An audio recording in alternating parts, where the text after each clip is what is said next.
live você pode acompanhar de novo. Se quiser deixar o microfone desligado também, não tem problema, tá? É que eu tava falando com a minha filha aqui. Ah, tá. Mas se quiser deixar desligado, aí a hora que você tiver dúvida, você pode abrir e me interromper a qualquer momento. Tá bom. Tá? Bom, muito bem. Vamos lá, né? Nessa primeira parte aqui, nós vamos começar a parte introdutória daquilo que nós chamamos de equilíbrio do corpo rígido. O equilíbrio do corpo rígido, ele envolve toda a questão de equilíbrio de forças, tensões, deformações, os vínculos, ou seja, tudo que envolve, né, equilíbrio. O que é equilíbrio de um corpo? É quando eu tenho uma combinação de forças onde a resultante é zero. Tá? Falando para engenharia civil, tá certo?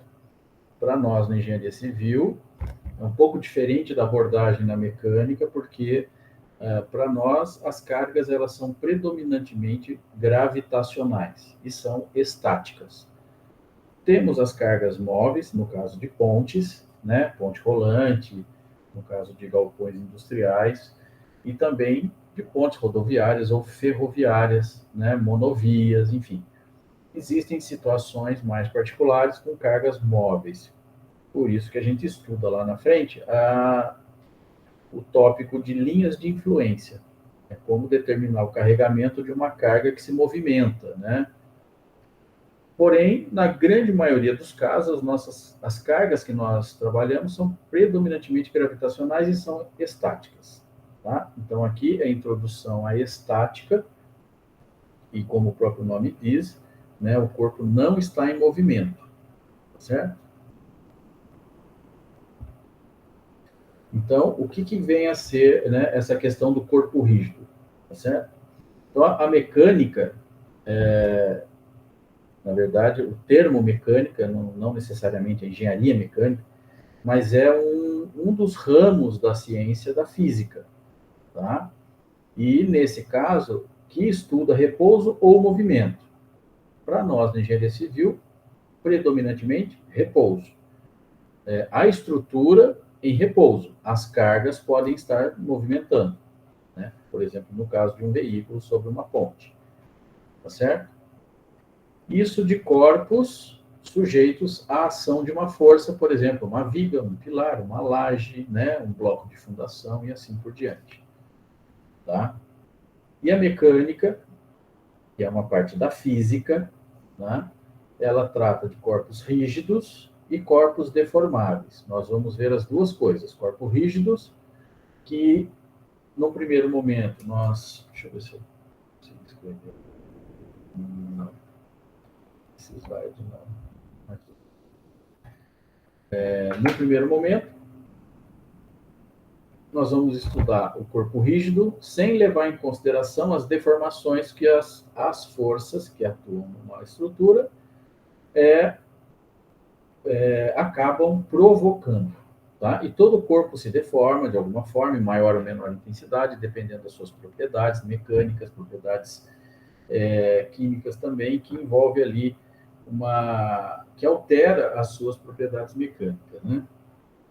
E também a mecânica dos corpos deformáveis, que aí entra a parte praticamente dá para a gente dividir assim: corpo rígido, resistência dos materiais; corpos deformáveis, análise estrutural. Porque a análise estrutural, ela envolve todo o conceito da resistência dos materiais, corpo rígido, e incorpora a análise das deformações, tá certo?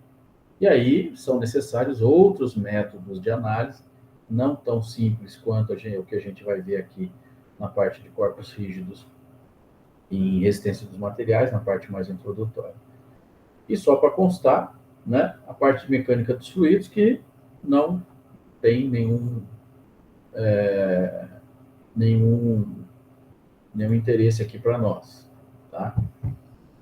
Então, para nós, a mecânica do corpo rígido é estática e dinâmica. Nós vamos estudar a estática, certo? onde a estática ela vai tratar do equilíbrio do corpo, ou dos corpos, né? O que a estática propriamente significa, né? O corpo está em equilíbrio, ou seja, ele está parado, ele não está em movimento. Para que ele não esteja em movimento, sendo que existem forças atuando nesse corpo, precisam existir forças, vamos por enquanto chamar assim, forças contrárias que anulam o efeito das forças que estão sendo aplicadas, né? Então, mas o equilíbrio não é só no repouso. O equilíbrio ele também é no movimento, quando ele tem um movimento retilíneo e uniforme, sem aceleração, só velocidade constante, né? E na mesma direção, sem mudança de direção. Para nós não vamos ver nada disso, isso é apenas para a gente entender qual parte da mecânica a gente está estudando, mas no que se refere apenas dos corpos em equilíbrio e em repouso, certo? Para a gente desenvolver todos esses estudos e análises, são necessárias algumas simplificações, tá? Onde a gente vai representar vários fenômenos, né? E entidades físicas, como forças, por exemplo, né? Idealizações, elas são empregadas em termos de partícula ou ponto material. Isso já é uma física mais elementar, não é também objeto aqui do nosso estudo, mas sim a questão de corpo rígido e força concentrada, certo? Então, para a gente entender o contexto, o ponto material, ele possui massa, mas a dimensão dele ele é muito pequena, então é praticamente desprezível, tá? Então, isso depende também do referencial, certo? Eu posso fazer a modelagem. O que é a modelagem? É uma simplificação também, por exemplo, da Terra como sendo um ponto material, para estudar o movimento de órbita dela em torno do Sol, por exemplo, tá? Então, são representações e simplificações. O corpo rígido, né, ele faz uma oposição ao corpo deformável, porque aqui nós não estudaremos as deformações, mas assim apenas o efeito das forças nesse corpo, tá? E o corpo rígido nada mais é que a combinação de um grande número de partículas que permanecem à mesma distância entre si, tá? Antes e depois de aplicado o carregamento, ou seja, não existe deformação, tá? Quando a distância entre as partículas não muda, significa que eu não estou considerando o efeito das deformações, ou seja, a deformabilidade de um corpo, tá? Então, ou seja, se eu não levo em consideração as deformações, que é o caso aqui, eu queria ver onde é que eu colocaria aquele ponto vermelho, não achei. Enfim. Então, como resultado, não faz diferença eu utilizar as propriedades do material, porque elas serão importantes quando nós formos estudar as deformações e tensões e deformações, tá? Então, a força concentrada nada mais é que o efeito de uma carga atuando em um único ponto. Por exemplo, um pilar apoiado sobre uma viga, né? Eu posso reduzir, embora ele tenha uma seção transversal e essa seção tenha uma área, eu posso representar, né, a carga desse pilar sobre essa viga como sendo uma carga concentrada, tá? Então, uma carga pode ser considerada concentrada desde que a área de contato com o corpo seja pequena. Em relação, agora, esse pequeno é em relação também ao ponto de contato, a qual elemento está sendo considerado essa área, né?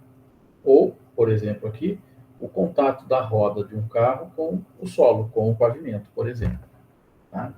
Pode ser considerado uma carga concentrada. Então, mas essa área de contato, essa região de contato possui uma área.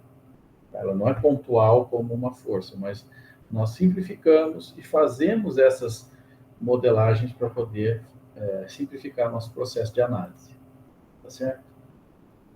E uma coisa muito importante, que na estática, as 3 leis de Newton estão presentes.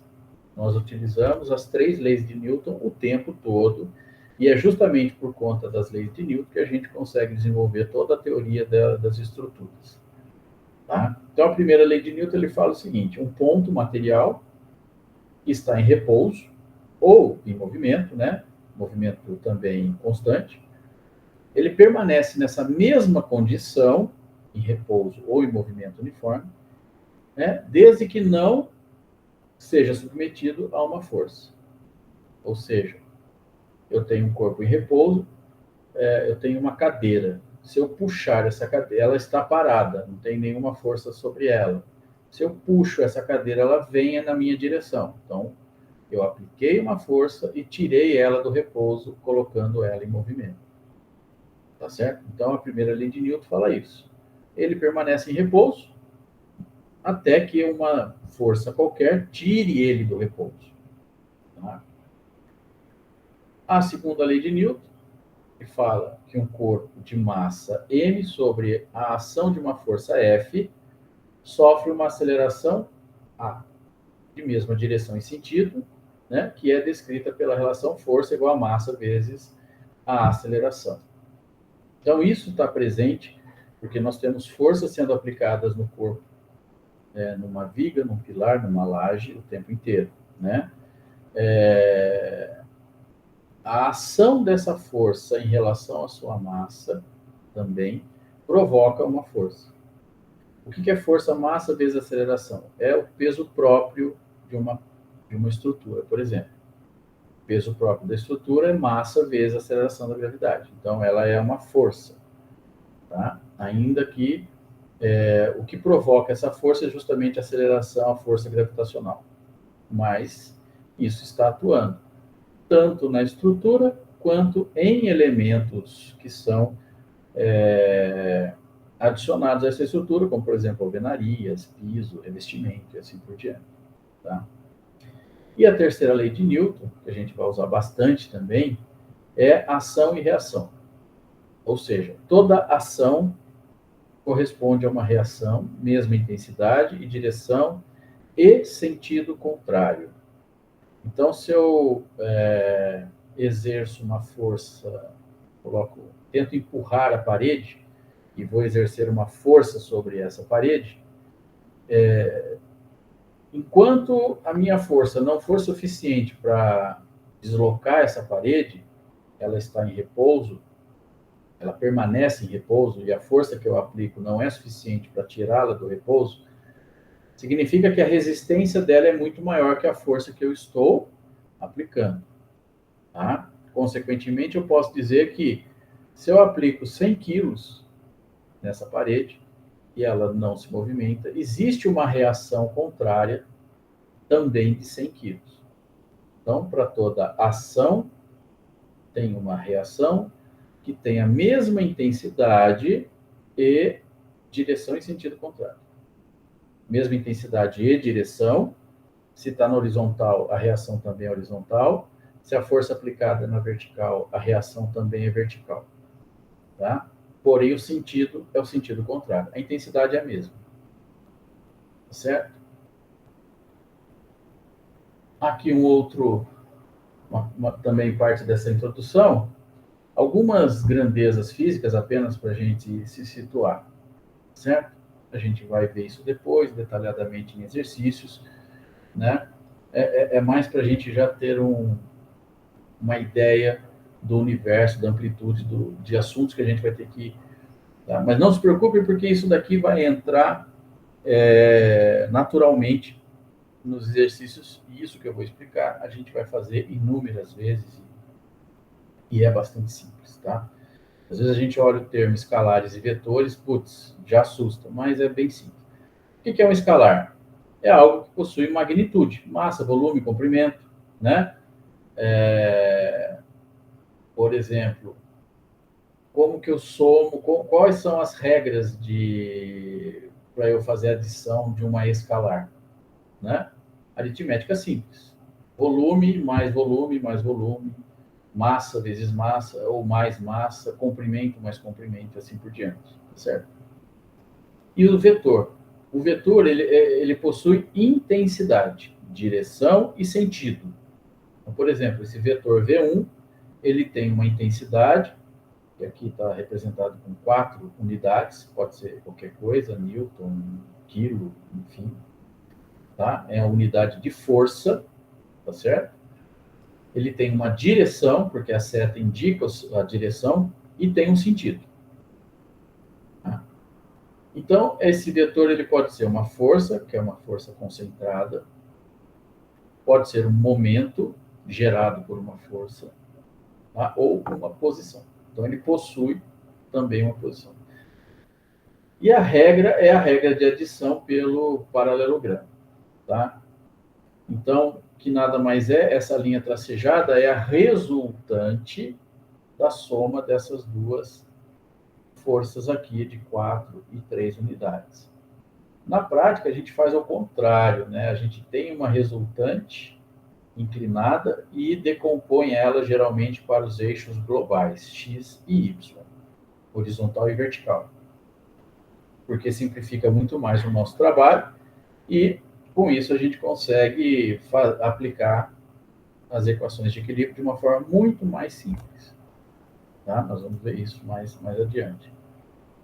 Então, o que é a representação de um vetor? Né? Eu posso ter aqui um cabo fixado a uma cantoneira e essa cantoneira numa parede. O vetor ele vai simbolizar ou representar, né, como nós falamos inicialmente, é uma representação simplificada desse cabo, tá? Esse cabo ele exerce uma força de tração, o cabo sempre está sob a ação de forças de tração, tá? Não tem como comprimir um cabo e nem como flexionar. Cabo sempre tracionado, sempre. Certo? Então, o cabo traciona, ele tem uma inclinação, está aplicado num determinado ponto. Então, ele tem uma posição, tem um sentido, uma direção e uma intensidade. Certo? Então, essa é a representação gráfica de um vetor. O que isso? O que isso aqui praticamente significa? Como eu transponho ou transporto uma situação real para uma situação de análise, né? Para análise estrutural, a gente sempre vai simplificar ou vai usar uma representação mais simplificada de uma estrutura, né? Não há necessidade de fazer os desenhos com toda fidelidade em termos de detalhes de parafuso, nada disso, tá certo? Então, veja, a intensidade é o comprimento da flecha, tá? No nosso caso, isso não vai ser tão determinante, tá certo? Eu posso ter uma seta, para nós interessa muito mais a direção, sentido e intensidade do que o comprimento da flecha em si, tá? Então, a direção é definida pelo ângulo, né, entre o eixo de referência e a linha de ação da flecha, e o sentido é representado pela ponta da flecha. Tá? Em resumo, o que eu acabei de comentar também. Tá certo? Tudo bem? Tudo bem, tranquilo. Tá. E também existem alguns conceitos e princípios que a gente vai abordar que são bastante importantes. Veja, o primeiro deles é o princípio da transmissibilidade. O que é isso? Tá? Então, por exemplo, eu tenho uma força, tá? Aplicada num determinado ponto, por exemplo, nesse desenho aqui embaixo, tem uma força P aplicada no ponto A, né, na horizontal aqui. Tá certo? Ele quer dizer o seguinte, que o efeito da força não é alterado quando esta é aplicada em diferentes pontos do corpo, desde que esta esteja aplicada ao longo da mesma linha de ação. Essa linha tracejada, que vai ligar o ponto B até o ponto A, é a linha de ação da força. Tá? Ou seja, na linha de ação da força, eu posso aplicar esse ponto P, essa força P, em qualquer posição entre A e B, que ela continua com a mesma intensidade. Eu não posso mudá-la de direção. Tá certo? Então, esse é um princípio importante, que principalmente em barras submetidas apenas a esforços axiais de tração e compressão, esse é um princípio bastante importante, porque eu consigo verificar em qualquer ponto da minha barra qual é a intensidade da força que está atuando naquele ponto. Ok? Aqui tem uma representação matemática, tudo, mas na prática a gente vai ver isso de uma forma um pouco mais simples, tá? Então, matematicamente, a gente vai escrever um vetor usando a notação cartesiana, f, x e y, tá? Mas a gente não vai usar aqui para nós essa notação cartesiana, nem representar a força com coordenadas, nada disso, tá certo? Isso é, por exemplo, se eu tenho componentes, se eu tenho componentes e quero reduzir para uma resultante. Geralmente vai ser o contrário. Nós vamos ter uma força inclinada e eu vou decompor ela em componentes horizontais e verticais. Certo? Então, mas isso aqui é importante. São válidas as operações usuais com vetores. Decomposição de cada vetor nas direções x e y. Isso aqui é o que a gente vai mais utilizar. Soma de todas as componentes em cada direção, direção x, direção y. Eu posso somar todas elas. E cálculo da magnitude da direção do vetor resultante. Tá? Eu posso calcular uma resultante de força nas duas direções também. Isso já não é tão comum, mas a gente utiliza esse recurso em linha de influência, a gente vai ver isso bem mais para frente, tá? Como calcular a resultante de um conjunto de forças. Tá certo? Muito bem. Então, aqui é só representativo, eu tenho vários vetores em várias direções e posso traçar uma resultante. Tá? Essa representação, para nós, na prática, ela não é muito aplicada. Tá? Mas é só para demonstrar como é possível, independente do número de forças, eu obter uma resultante, mesmo em várias direções. Então, aqui é um exemplo de decomposição de forças, que é o caso mais usual que nós vamos utilizar, que por exemplo, aqui na ponta dessa barra, nós temos essas três forças, F1, F2, F3, nas suas respectivas intensidade, direção e sentido. Certo? Muito bem. Só que eu não consigo trabalhar, ou melhor, até consigo, mas dá muito mais trabalho. Então, como que eu simplifico todo esse sistema de forças para que eu consiga trabalhar de uma forma muito mais fácil? Basta decompor. Eu tendo um dos ângulos, nós vamos decompor essas forças, né? A força de 600 eu decomponho em duas componentes, uma componente x, uma componente y.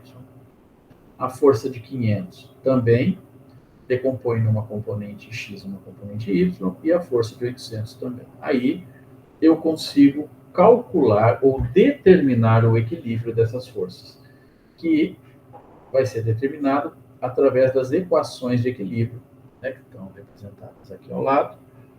Somatória das forças em x, somatória das forças em y e somatória de momento.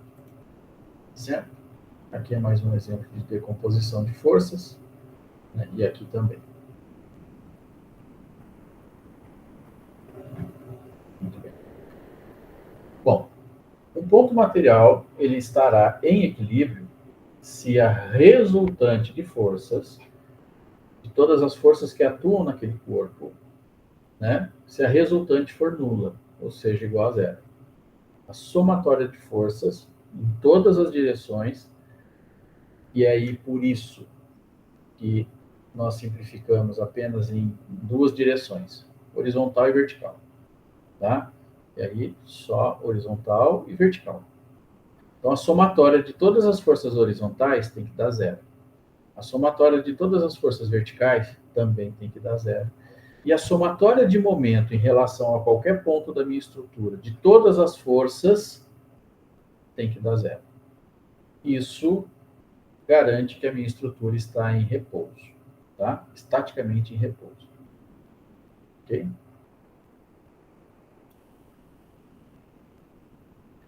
Muito bem. Então, a Professor, condição... Oi, pois não. do slide anterior. Não, acho que não é no anterior. O que apareceu o somatório das forças? Aí. Uhum. Qualquer coisa diferente disso aqui. Qualquer coisa diferente de zero. Uhum. A estrutura ela não vai estar em equilíbrio ou, como é que eu posso dizer? Se alguma coisa daqui for diferente de zero, isso aqui vai determinar se ela é isostática ou hiperestática, ou não tem relação o que eu estou falando com o somatório das forças.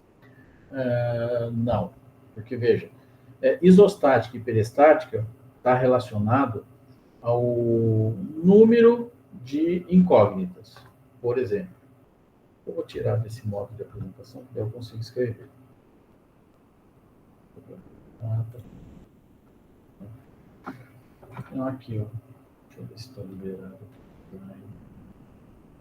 Desenho. Por exemplo, aqui eu tenho uma estrutura isostática. Por que eu sei que ela é isostática? Eu tenho aqui, a gente vai ver isso, um apoio de segundo gênero e um apoio de primeiro gênero. Certo? Apoio de primeiro gênero só tem uma reação. Apoio de segundo gênero tem duas reações. Então eu tenho três reações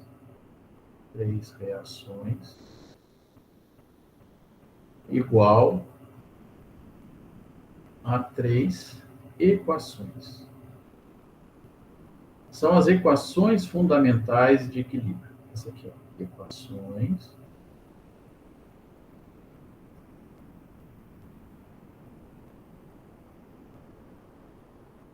fundamentais de equilíbrio da estática, né?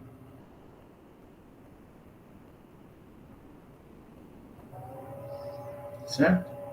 Então, eu tenho três reações e tenho três equações fundamentais. Quando a minha estrutura possui um número de reações igual ao número de equações, significa que ela é isostática. Tá? Agora, passar para cá só para ter espaço mesmo. Se eu tenho uma estrutura. Mas no caso ela poderia ser isostática e não estar em equilíbrio, certo? Então, são coisas um pouco diferentes. Por exemplo, ela pode estar em equilíbrio e ser isostática.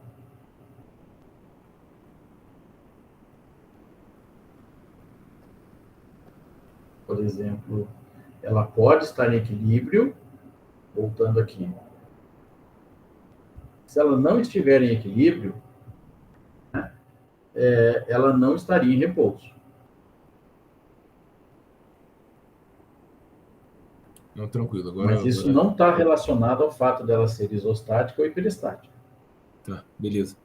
Tá? Então, Beleza. só para complementar aqui, se eu tiver uma estrutura com dois apoios de segundo gênero, eu vou ter uma reação aqui, outra aqui. Uma reação aqui, outra aqui. Então, nós temos 4 reações, apenas 3 equações. Ou seja, tem uma diferença aqui de uma reação, uma incógnita. Isso é o que diz que ela é hiperestática. Ela tem muito mais reações do que equações. Certo?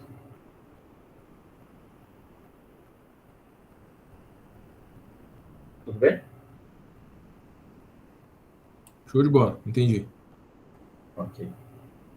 Então, a condição necessária e suficiente para garantir que o corpo está em repouso, em equilíbrio, a somatória de forças nas duas direções tem que ser zero. Tá? Muito bem. Então, por exemplo, para a gente determinar aqui a intensidade da força, né, nesse ponto, determinar aqui o valor da força C e dessa força T. Tá certo? Aqui eu tenho um nó e quero calcular a intensidade dessas duas barras. Certo? Então, aqui nós temos duas opções. Eu decomponho a força T, 40 graus, é o ângulo. Então, ficaria T cosseno de 40 e uma componente vertical T seno de 40. Tá? Com essas duas componentes, eu somo, com a componente horizontal eu somo e obtenho o valor do T. Só que como nós temos também a força C, também tenho que decompor ela. Aqui é 20 graus, então aqui C seno de 20 e aqui C cosseno de 20. Certo? Aí soma tudo que é horizontal, soma tudo que é vertical. Certo? Aqui nós vamos ter duas incógnitas, duas equações, resolve um sisteminha de equações lineares. Isso também a gente vai ter exercícios mais para frente, a gente vai resolver isso, tá? Enquanto o valor das forças T e C, tá? A gente vai fazer isso bastante na parte de treliças também, ok? Então aqui um exemplo, né? Aqui, apesar que já está bem rabiscado, mas enfim, acho que dá para a gente fazer aqui em azul. Então, imagina aqui, eu tenho um motor, esse motor tem uma massa, né, 250 quilos, tá? E o peso dele é a massa vezes a aceleração da gravidade, a força, né? Esse P nada mais é do que a força é igual a massa vezes a aceleração, segundo a lei de Newton. Ok? Então, para determinar as forças que atuam nos cabos, nós vamos precisar desenhar um diagrama de corpo livre, que é um DCL, tá? Que nada mais é um diagrama onde eu represento todas as forças que atuam na minha estrutura ou no meu sistema. E aí, aplicar as equações de equilíbrio. Certo? Então, eu estou pegando apenas o equilíbrio do nó A, voltar um pouquinho, é só aqui o nó A. Então, tem o cabo AD, o cabo AB e o cabo FAC. Tá certo? Muito bem. Então, veja, aqui, nós temos o cabo AD, que é a força AD, horizontal. O cabo AB, força AB, que está em uma inclinação de 30 graus. Certo? E tem o cabo esqueci o nome da letra, AC, né? Aqui é igual a força AC. Mas o motor tá acoplado no nó A diretamente? Não está. Se a gente for olhar, ele está preso nessas cordas, que está fixada numa barra, e essa barra é que está fixada no nó A. Certo? Com base nesse sistema, né, considerando, obviamente, o equilíbrio, metade dessa força vem para esse cabo, a outra metade vem para esse cabo. Porém, quando chega na barra, eles caminham, essa força caminha para cá, tá? E ela vem para cá, do cabo. Então, eu posso dizer que o peso do motor é a mesma força que atua no cabo AC. Tá certo? Não é pelo princípio da transmissibilidade, porque não há uma continuidade na linha de ação da força. Ainda bem que se bem que a gente poderia até adotar esse critério, porque representando de uma forma um pouco bastante simplificada, como eu já falei, né? Se houvesse uma linha de ação.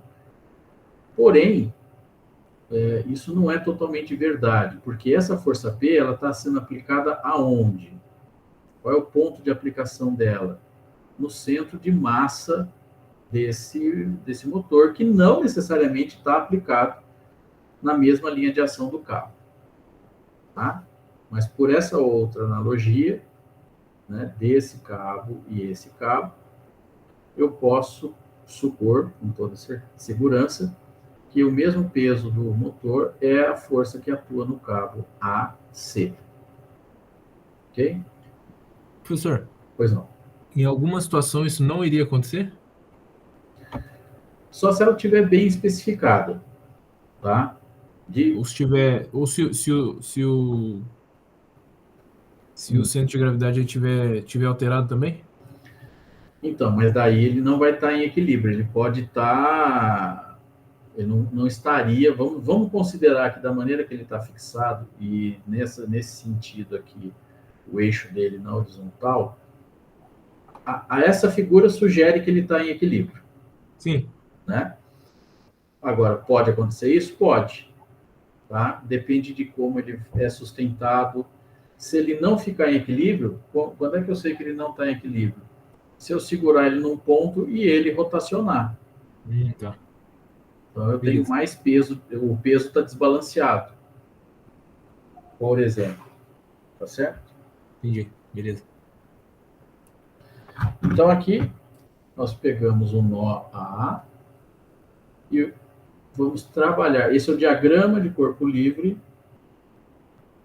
do nó A, tá? Então temos aqui essas forças. A força AB, o que nós vamos fazer com ela? Nós vamos decompor. Então eu tenho uma componente horizontal que vai ser um FAB ou TB, né? Seno de 30 e uma componente horizontal que é o FAB cosseno de 30. Veja, o ângulo de 30 está aqui, a componente que está de frente para o ângulo é seno. A componente que ajuda a formar o ângulo é cosseno. Tá? Porque uma coisa é olhar dessa maneira, mas tem estruturas que a gente vai ter que analisar que isso muda de posição e a gente precisa. Mas isso com exercícios O fica senhor bem. pode repetir, por favor? Esse finalzinho aí de. Tá, aqui, ó. Vou mudar de cor. Como é que eu sei que a componente horizontal e vertical, uma é seno, a outra é cosseno? Tá? Por exemplo, o ângulo está aqui, correto? Sim.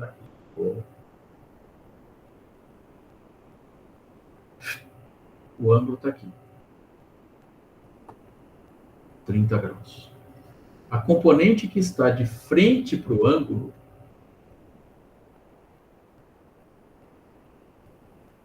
essa componente aqui, ó, de frente para o ângulo, é seno. A componente que ajuda a formar o ângulo é cosseno. Deu para entender? Porque isso, em outras situações, ela pode estar assim, tá? Ou pode estar assim. Então, quem é seno, quem é cosseno? Certo? Essa posição de análise, ela pode mudar. Ela rotaciona, ela gira. Ok?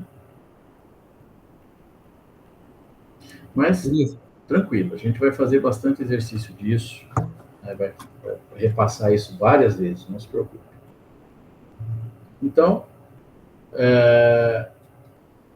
para traçar o diagrama de corpo livre, eu vou isolar o ponto que eu quero, isso no caso, nesse caso, né?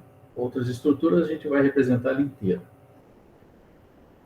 Segundo passo, você indica as forças que atuam naquele ponto, ativas e reativas. E 3, identifica as forças desconhecidas, forças conhecidas e as incógnitas do problema.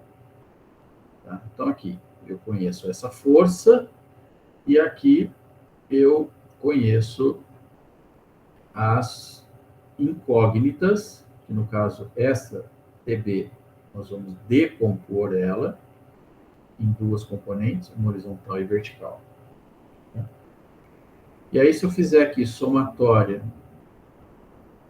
de forças verticais, sentido positivo para cima, aí eu somo só a força vertical. Aí, então, nós vamos ter, ó, TB, seno de 30, para cima, positivo, menos 2,4 456, seta para baixo, negativo. 2,452. Tem mais alguma força vertical? Não tem. Então, isso tem que ser zero. Pela condição de equilíbrio, eu estabeleço que isso menos isso tem que dar zero. Então, eu determino a força no cabo TB. Como? Isolo o TB, né? Isolo o TB, passo 2,452 para lá, negativo passa positivo, e vou dividir pelo seno de 30. E aí eu calculo o valor do TB. Tá? Isso está demonstrado aqui no próximo slide também.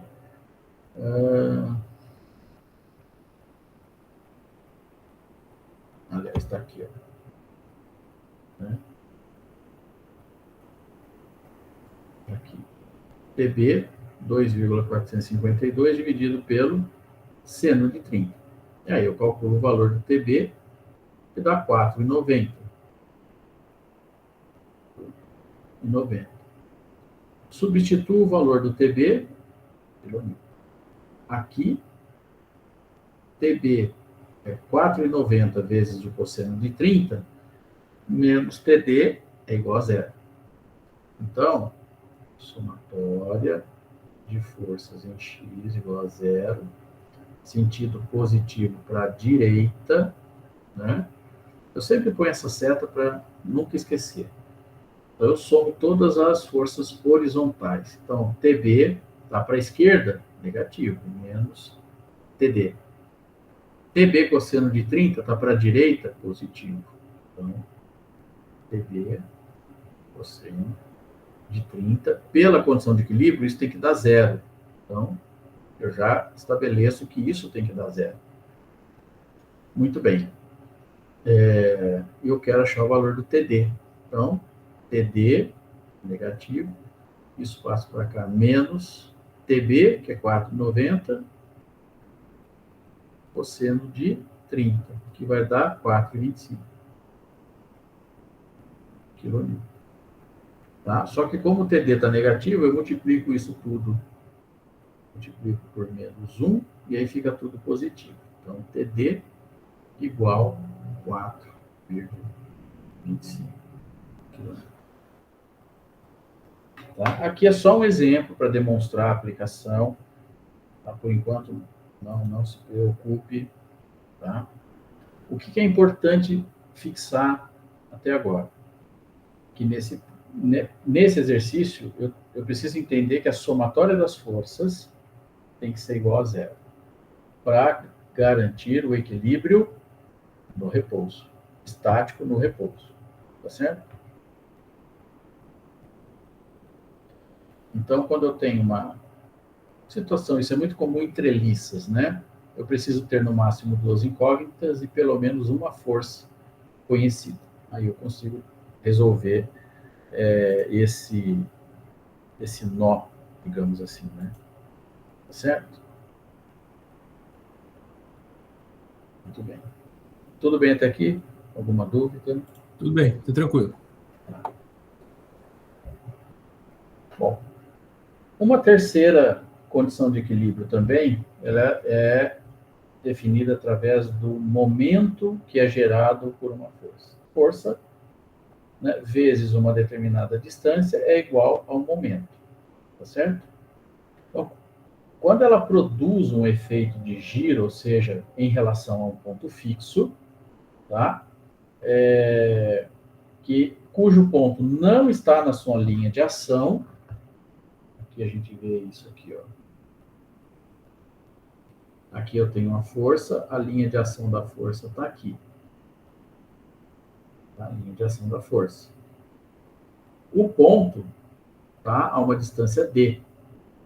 Tá? E esse ponto está fora da linha de ação. Então, existe uma distância. Se existe uma distância, esse momento aqui é igual a F vezes D. Certo?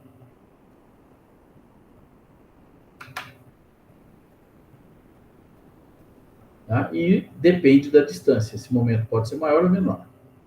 Então, o momento de uma força em relação a um ponto, nesse caso aqui o eixo desse volante, Tá? Fornece a medida da tendência de rotação provocada pela força em torno do eixo. Ou seja, eu quero girar esse volante aqui, a partir desse centro aqui, né? Então, se eu apoiar no aro externo, eu tenho uma distância maior, portanto, eu vou ter um momento maior. Então, aqui o momento gerado nesse primeiro caso vai ser F vezes 0,4 metros. Se eu pego no aro interno, a distância é menor. Então, o momento gerado aqui vai ser F vezes a distância, 0,3. Tá? Que é a distância do binário. Perceba que eu tenho uma força para a direita e temos uma força para a esquerda. Tá? Se eu pego esse momento, divido pela distância, eu tenho a força. Basta essa mesma equação, né? Força vezes distância, momento dividido pela distância, eu tenho força.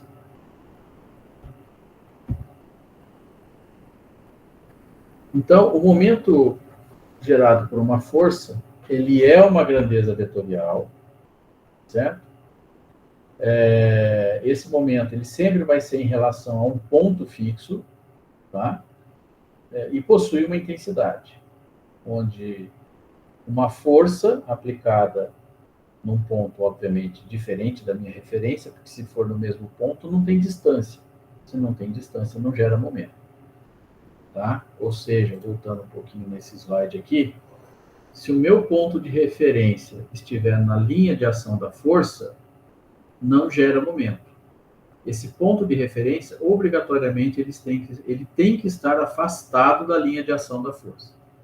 Tá? Então, aqui, ó, linha de ação da força. Certo? Então, se o ponto de referência passa pela linha de ação da força, ele não gera momento. O momento aqui é zero.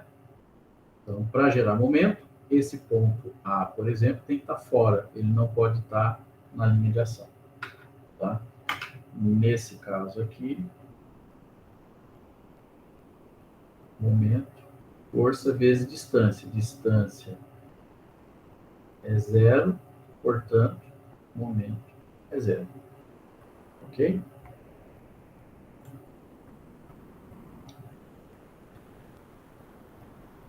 Muito bem. A gente vai ver isso agora de uma maneira um pouco diferente, para fixar melhor aí todos esses conceitos que nós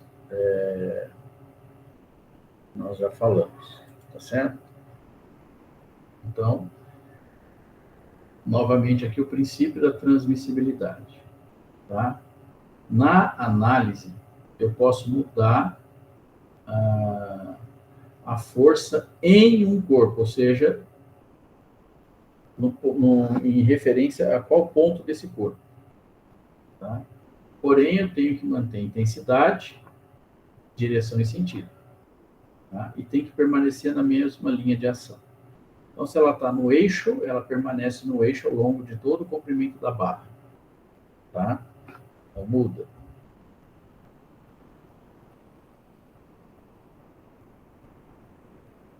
Isso para transmissão num corpo rígido. A transmissão em cabos, ela possui uma propriedade um pouquinho diferente. Tá? No caso de um cabo, se eu tenho um cabo, esse cabo está fixado a um corpo. Se eu puxo o cabo, é como se o cabo fosse a linha de ação da força. Essa força é transmitida para o corpo. Né? É transmitida para o corpo. É como se eu tivesse uma força aplicada aqui de 200 kN, que é o que está representado aqui embaixo. Tá certo? Como eu já comentei, o cabo ele só funciona a tração. Tem que ser puxado. O cabo não vai reagir à compressão ou à flexão. Certo? Eu consigo transmitir força para um determinado corpo E eu também, já uma coisa diferente, eu consigo mudar a direção da força, tá? Mas o sentido e a intensidade não. Então, por exemplo, o cabo que está segurando esse peso, esse bloco, passa por uma roldana, muda de direção. Aqui ele está na vertical, força de 200. Eu passo o cabo pela roldana, mudo a direção, a intensidade permanece e o sentido permanece, ele está para cá, considerando o eixo do cabo, né? Tá certo?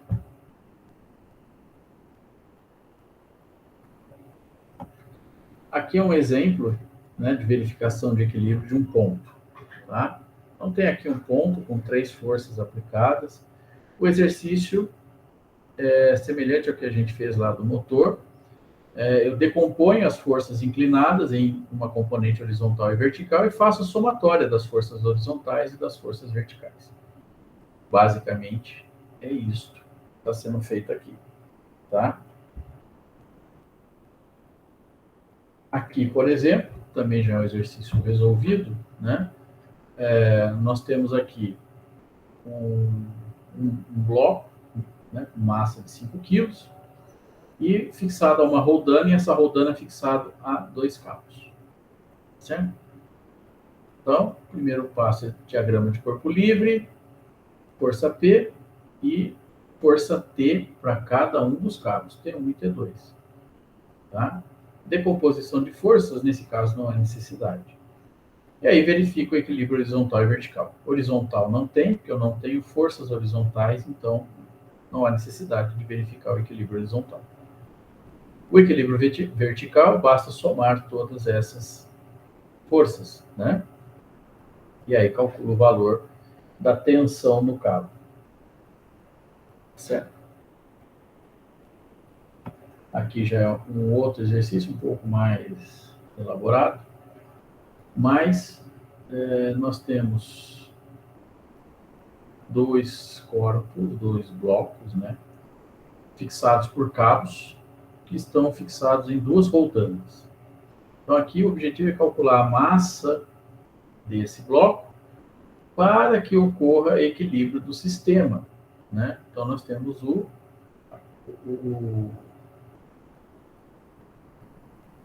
diagrama de corpo livre, tá? Dessa roldana aqui, ó, roldana a roldana B.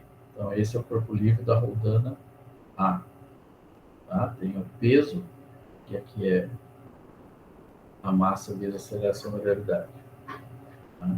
E aqui T e T seria T2 e T1, né? Tensão no cabo, tensão no outro cabo. Tá? Que são iguais, tá? Se isso estiver simetricamente posicionado, são iguais.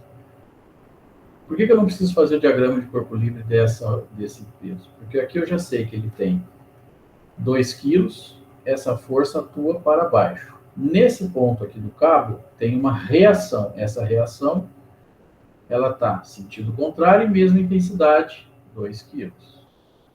Né? Eu T1 já sei... sabe o valor. Oi? E o T1 o senhor já sabe o valor. Exato. Como ela muda de direção, eu posso dizer que a força que vem para cá é de 2 quilos também. Certo? Então, a massa precisa ser de 4 quilos. Por quê? 2 quilos para o T1, 2 quilos para o T2. Tudo bem? Tudo bem. Ok. Bom, e aqui a gente vai aumentando, né, o número de elementos aqui da estrutura. Certo? Então, aqui a mesma coisa, calcular a massa do corpo, porém, tem uma roldana a mais, um sistema de cabos a mais também. Então, eu preciso fazer 2 diagramas de corpo livre. O diagrama de corpo livre 1, que é esse aqui, e o 2. Certo? Então, o T2, 2 vezes T1, né? Porque aqui eu vou ter, como você mesmo já matou, né? Aqui é 2, Então, a força que vem para cá também é 2, é a reação. Se ela muda de intensidade, aqui também é 2 quilos.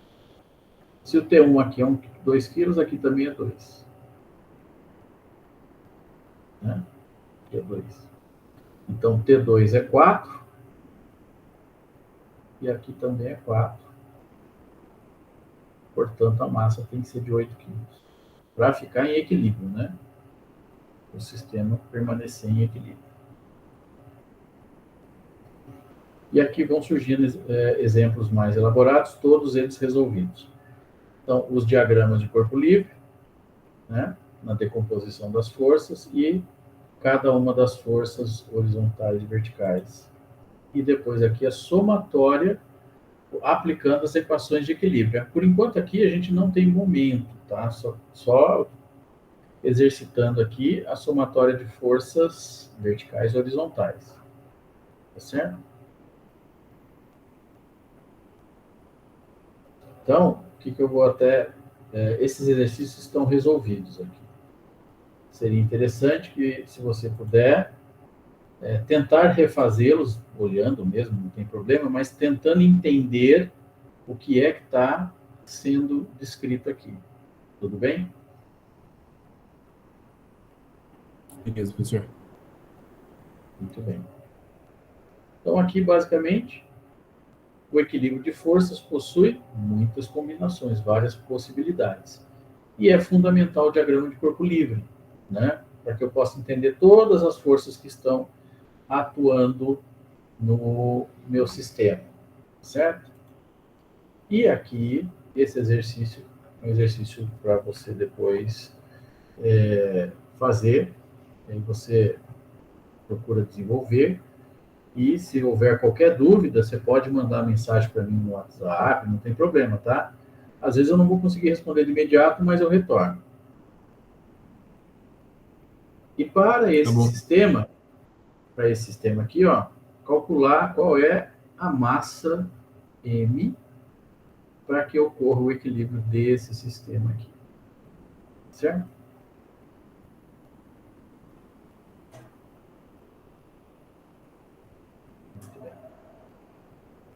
Bom, agora, voltando a falar um pouco mais sobre o momento de uma força. A relação força-distância, que representa o momento que essa força gera em relação a um determinado ponto. Só ver aqui até onde nós vamos.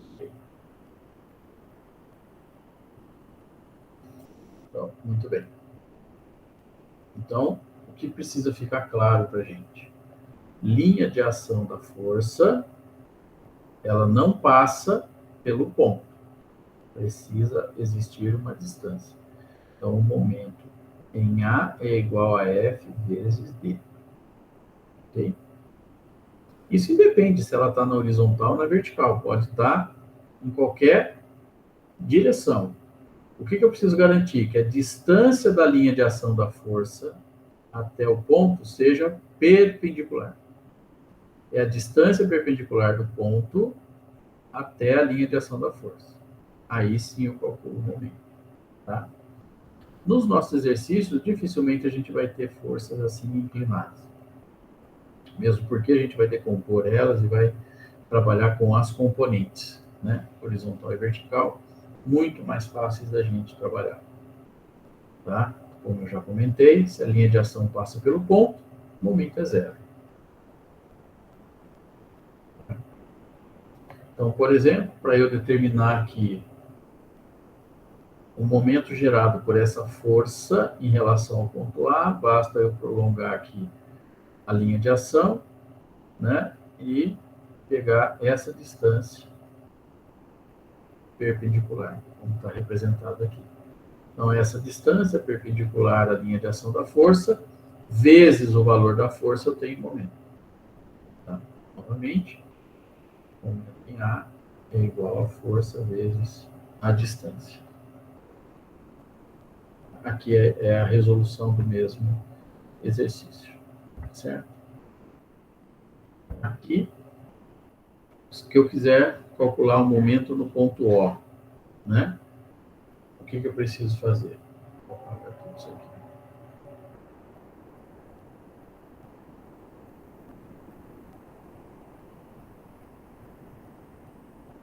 Quero saber qual é o momento gerado por essa força de 30 kN aqui, ó, na base dessa barra, no ponto O.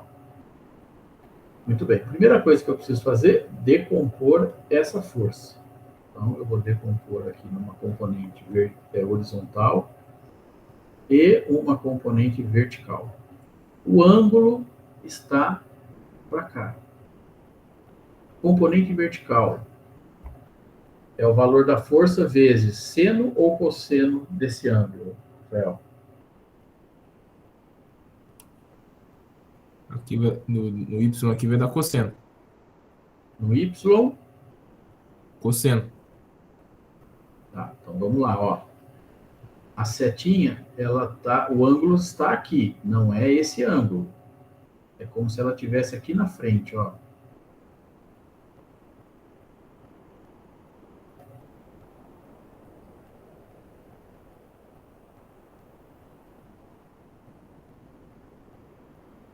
Aqui, essa componente vertical vai ser 30 seno de 40. A componente horizontal, ó, ela ajuda a formar o ângulo, ó. O ângulo está aqui, ó. Verdade. Aí é 30 cosseno de 40. Tranquilo.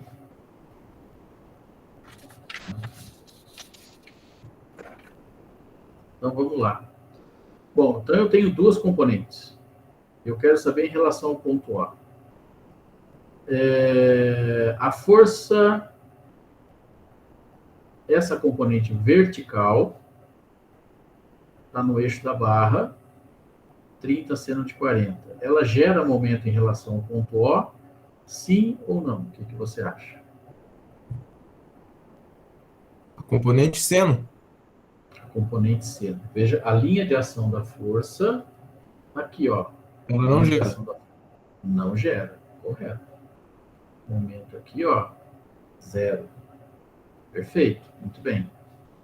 Agora, essa força aqui, qual é o momento que ela gera em relação ao ponto O? Cosseno? Isso. É do cosseno? Exato. 30 cosseno de 40 vezes a distância. Isso. Então, o momento em O é 30 cosseno de 40 vezes 3 metros. Tá? Aqui seria a distância, que é 0, vezes 30 seno de 40, que é 0. Muito bem. Tá? Então, vamos para o próximo. Então, aqui, ó, calcular o momento resultante em A. Então, nós temos uma força de 10 kN que passa pelo ponto A. Uma força de 10 kN que está afastada do ponto A 3 metros. E uma força de 20 kN que está afastada 2 metros. Aqui vai entrar um outro conceito, que é a convenção de sinal para momento. Convenção de sinal para momento. E que convenção é essa? Sentido anti-horário positivo. Sentido horário negativo. Como é que eu sei se é positivo ou negativo? Então, aqui, ó, ponto A está aqui. A força de 10 kN passa pelo ponto. Ela gera ou não gera momento? Não. Não gera, perfeito. Não gera. O momento aqui é 0. Não gera.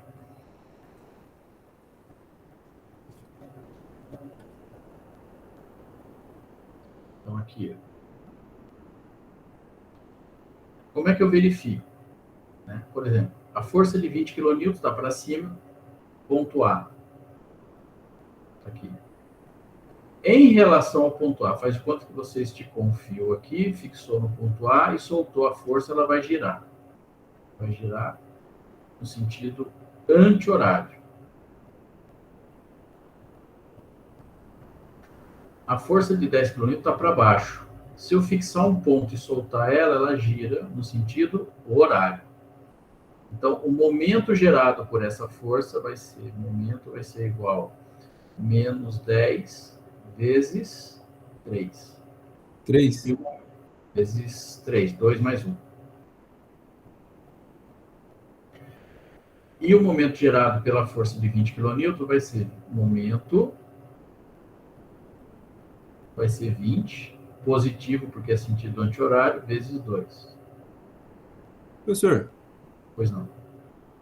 se em alguma questão, não sei, pode ser até uma viagem da minha cabeça, mas se em alguma questão, ele me perguntar o momento em relação a esse ponto aí do 20 quilonewtons. Hum. Eu desconsidero tudo que tem antes dele. Ou isso aí não pode acontecer? Se ao invés de ser no ponto A aqui, o ponto A ser aqui, Eu estou imaginando uma questão, ou sei lá, um exercício me pedindo. Ele vai deixar o ponto A lá onde está, ah, tá. só que ele quer saber o momento do ponto da força de 10 em relação a de 20.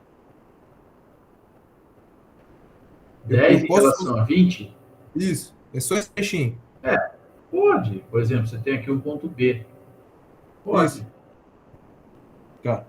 Mas eu Aí, não. desconsidero tudo que tem antes. Não, não, Não posso. não. Aí você tem essa de 10 vezes 2 Ah, e tá. essa de 10 Verdade. vezes 1. Aí lá no início, lá de 10 entrou para o cálculo. Não, beleza, então. Uhum, uhum, tá? Então, o que vai acontecer aqui nesse caso? O momento resultante não é zero. Então, se você tem aqui, ó, sentido anti-horário positivo, 10 vezes 2, momento aqui é igual a 20 kN vezes metro. Momento, isso em relação ao ponto B, né? Momento Sim. em B. Aqui é a mesma coisa, o momento em B vai ser sentido horário, menos 10 vezes 1 igual a 10. Aí eu somo isso daqui. Momento em B vai ser igual a 20. 20 não. 10 vezes 2. 10 vezes 2, positivo, menos 10 vezes 1. Então, isso aqui vai dar 20 menos 10. Dá 10.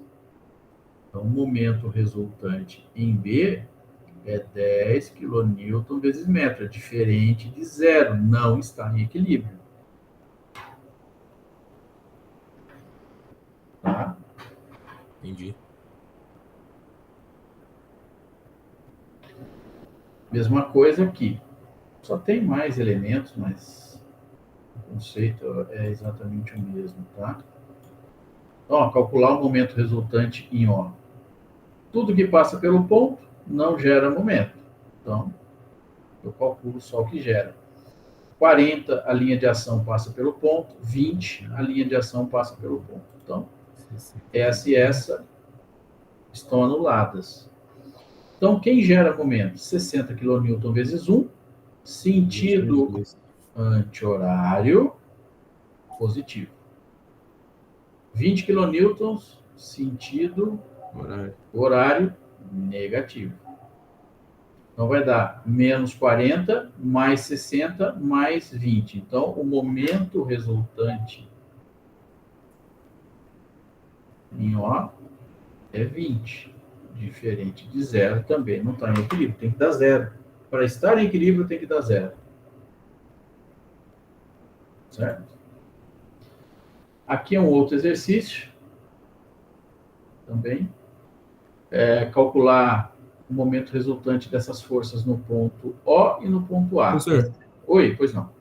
vou lá tirar uma dúvida que eu acho que eu já perguntei, mas para deixar claro, no slide Não, pode anterior. perguntar. No anterior. No anterior. Aqui? Isso. Então, se aqui ele não está em equilíbrio, então ele vai estar se movimentando para um dos lados. Ele tá girando. Beleza. Show de bola. Ele Entendi. tá rodando. Para ele estar em equilíbrio, Tinha que estar zero aí. aqui tinha que ser. Se aqui for ao invés de 30 for 20,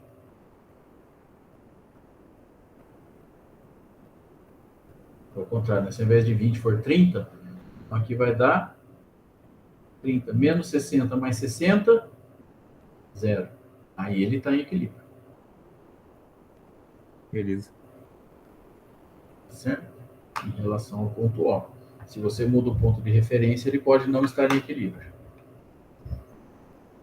Mas o importante para nós numa estrutura é que ela esteja em equilíbrio em qualquer ponto. Então, se a estrutura está em equilíbrio, qualquer ponto dessa estrutura também estará em equilíbrio. Isso é importantíssimo porque quando a gente for calcular treliças, as treliças é a mesma coisa. Se eu calculei as reações de apoio, determinei o equilíbrio da estrutura, qualquer ponto que eu quiser analisar nessa estrutura também estará em equilíbrio. Ok? Beleza. Aí tem esse outro exercício que também fica aqui para você praticar. Tá? Calcular aqui o momento em O e também no ponto A. Ok? Então, veja. Aqui é mais para analisar o momento em relação a um ponto e ele varia de acordo com a distância, né? Mudou a distância, aumentou ou diminuiu, aumenta ou diminui o momento, mesma coisa, certo? E aqui tem uma série de exercícios que eu preparei aqui, tá?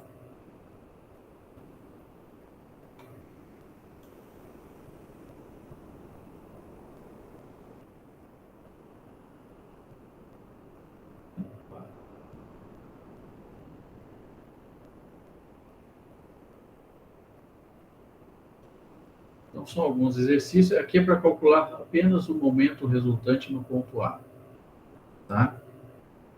Ele vai ser diferente de zero, porém, uma coisa que a gente vai ver mais para frente são as reações de apoio que surgem aqui, devido aos vínculos.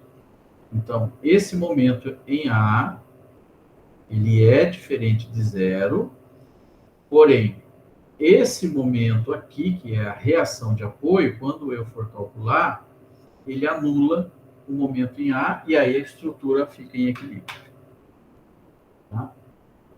Só para você entender, não é que ela vai permanecer em equilíbrio sem equilíbrio para sempre. Tá? A gente vai analisar mais adiante a questão do equilíbrio dessa força, dessa estrutura. Tá? Então, aqui tem esse primeiro exercício. Basta decompor as forças, ó. Tá? Decompor todas as forças. Aqui ele não deu o ângulo, mas você tem aqui a inclinação, 3, 4, 5, você consegue calcular esse ângulo aqui, ó. Esse ângulo aqui, ó, é o arco tangente de cateto oposto, que é o 3, dividido pelo cateto adjacente, que é o 4. Aí você consegue calcular esse ângulo aqui, ó. Certo? Então, é o arco tangente de 3 dividido por 4, você consegue determinar o ângulo. E aí basta fazer, em relação ao ponto A, né, a somatória dos momentos gerados pelas forças, pelas componentes. Certo? Lembrando aqui, se eu tenho uma força aqui, um ângulo θ, a componente vertical, tá? Se eu tenho uma força F, a minha componente vertical vai ser F seno de θ.